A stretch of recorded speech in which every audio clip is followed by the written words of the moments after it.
for Riddler. Please, don't hurt me. I'll tell you what you want to know. It's been a pleasure. When we set out to create Batman Arkham City, we knew that from a technical and a creative perspective, we were really going to have our work cut out.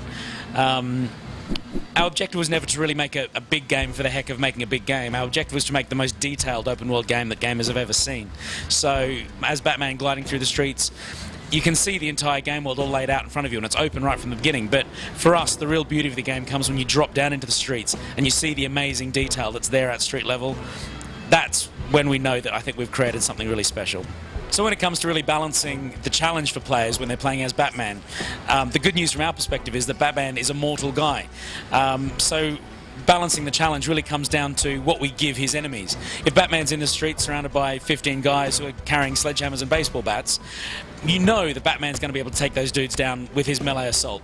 But give one of them a machine gun or a shotgun or some sort of projectile weapon, that changes the situation completely. That guy can just stand back and he can kill Batman from a distance. So that's why we've given him all of these incredible sort of detective abilities to identify who's packing what sort of weaponry, and also there's stealth predator abilities to take these guys out silently and knock them out of the fight before they're going to cause too much damage. So the balance really comes down to giving Batman the abilities, equipping him with the skills to identify who's got weapons and who hasn't, and then target them first. I think the Predator gameplay that we created in Arkham Asylum really nailed that feeling of being Batman, striking in the shadows, achieving kind of these quick takedowns.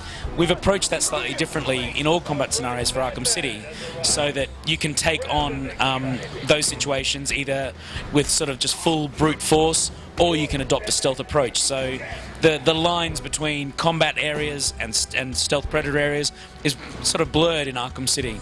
When we come to design those areas, we've got to keep that in mind. We've got to really take on board the fact that the player might be approaching this in a number of different ways. So that really influences the way that our design team approaches the layout and the AI within those sections. We've designed Catwoman as an integral part of the core narrative structure. So her story is intertwined with Batman, and when you switch control between those players, you'll get a perspective of what's going on to the other character through the eyes of that you're controlling.